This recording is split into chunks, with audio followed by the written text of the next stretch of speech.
Well, welcome back, everybody. Today, we're going to talk about a program that actually has been in the works for pretty much close to a year now, Len's Money Making Moves machine.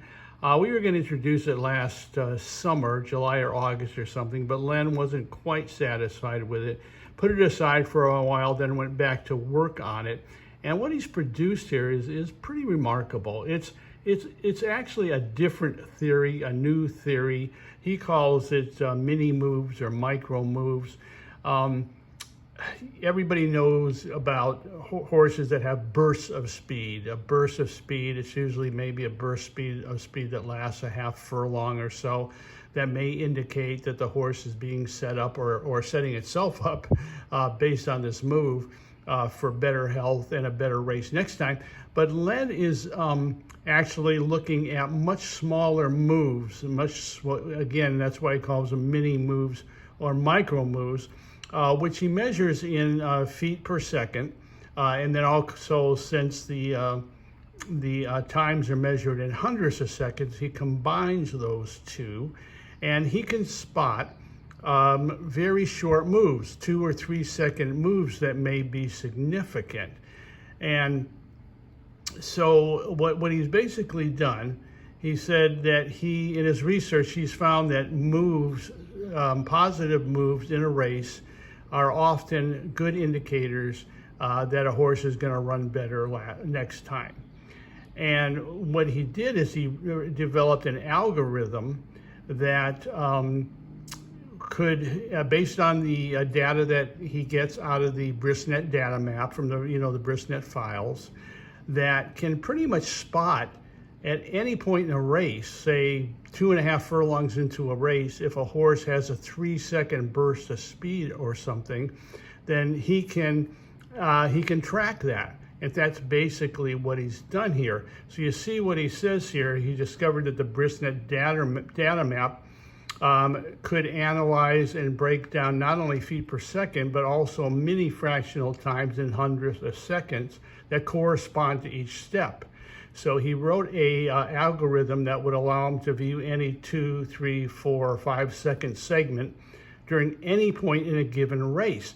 This way he could determine if a horse experienced any mini moves, positive or negative, because it can go the other way too, anytime during the race. Basically, here's how his data would look. If you did basically like the number one horse, this is how the raw data looks. It's like the number one horse at 1,545 feet into the race, which is about 2.5 furlongs, showed a 2-second move forward of 78 feet. And again, he's measuring feet per second. And then the horse finished fourth, 3 lengths behind the winner. Again, there's more data to every line, but that basically tells you what he's doing here.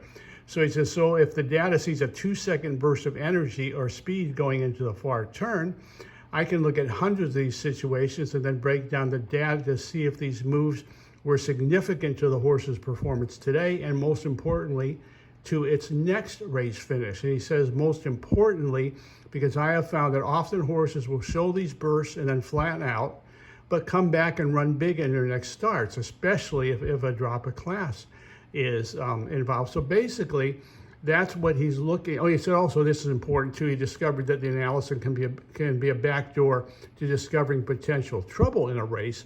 If a horse shows negative energy and then runs okay after that, is in contention late. Now, if he shows negative energy, say over 2, 3, 4 second period, then comes back and finishes in contention or doesn't lose any more energy, that horse again is also likely to come back later. So those are the two types of horses the program focuses on. And after he was finished with the results, he actually got some really, really amazing results. He, like this horse, CF Congress, had a plus 96 foot gain in 2 seconds prior to the turn at Houston. In February, came back at Fairgrounds, just missed at 98-1. RT's Cajun Lady. Again, these are horses that look horrible on paper, but it showed a remarkable plus 140 foot 3 second gain on the backstretch in her last at Delta, and then almost went wire to wire in a maiden race March 25th at the fairgrounds and paid 67 to 80 to place. And he says, I don't cite these examples because they are common, they are not, but they do happen often enough to tell me that the mini move theory holds lots of water when horses totally ignored by the public and by most professionals can get close at these huge odds. And again, he's saying, and if you have these horses in your exotics or you're running a parlay with them, it can be a very, very big payday for you. And again, he wants to emphasize here that, once again, he says that the plays that come up in the MMM program are anything but random. The fact that the program is not only consistent, but can over and over again bring you huge price plays that frequently hit the board clearly shows that my theory is very, very sound. Here's an example of a race from Gulfstream Park. He says he especially loves this race because he actually hit the exact trifecta. But the horse paid $70.70, $70.60, and he, like Len says, it showed 123-foot gain rounding the far turn February 16th, comes back here on March 25th and gets up in time to pay $70.60.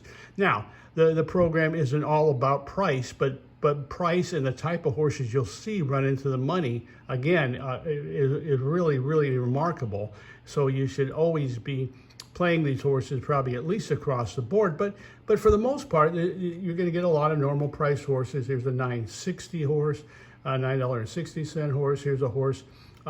Here's a situation where you have two horses. Often there'll be three horses here, but he has value plays. In other words, the value plays are normally the biggest price. If there's three horses, it's the biggest price among them. Here, two horses are 8 to 1, so there's two value plays, which you could technically Dutch or technically play both, but one of them won and paid $15.60.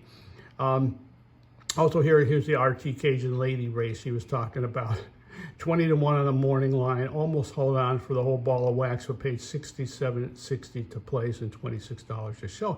And again, these are the horses that just pop up. They don't look capable of doing anything on paper, but they often, and like I said, you'll see it over and over again. These big prices, 18 to 1, 26 to 1, running second or third. And so it's great for exotics and also great for placing show betting on those types of horses. Here's another situation, very short field, 20 to 1 shot missed by a neck. Mapper here, 20 to 1, so that's a value play, which you would play. Also, the exacta came in at $24. Only 5 horses in the field. And again, another one, here's like the number 2 horse here, was National Unity, 42 to 1, and comes rolling up. 118-foot gain. Again, these are the moves. He's tracking these moves, and he's noticing that they do seem to signal a big effort next time. And a lot of times, nobody's looking at that because I'm obviously, probably nobody else other than Len has studied this theory. So it's well, when a lot of these horses pop up, you look at their past performances, you say there is no way this horse ever could have run this well, but they seem to, and it's definitely indicative of some of these mini moves. And again, here's some other horses when, again, you get a lot of normal prices, so you do get a lot of consistency, especially with the value plays. Basically, in the manual that Len's has written up, he's going to show you all exactly how he plays, which is very straightforward and simple, has kept me in the black for many consecutive months now. Also, he's got a very conservative strategy that a lot of you would probably want to use, very conservative.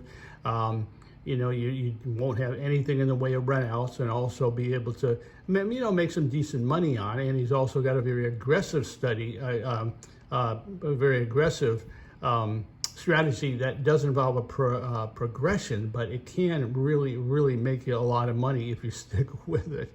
And also in some of a couple of the testers here, like Dave Foster, says definitely something happening here. He says, like you said, this has to be more than coincidence when horses picked by the program who look awful on paper suddenly jump up with huge efforts.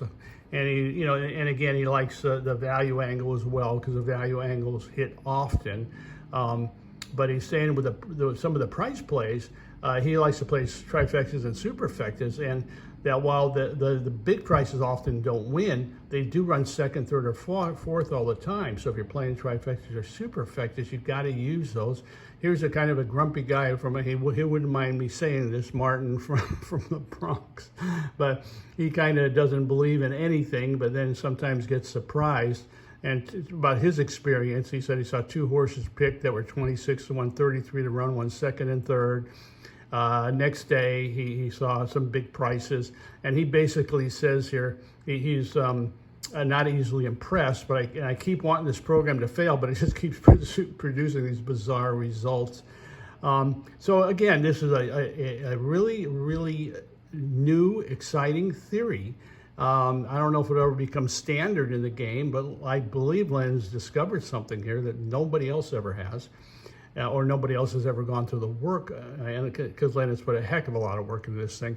And the price is reasonable. It's $118. You're really gonna like this thing with the consistency, with the prices. Of course, there's a full money back guarantee, but give us a call, 1-800-696-0067. Call us with any questions, and we'll talk to you next time. Thank you.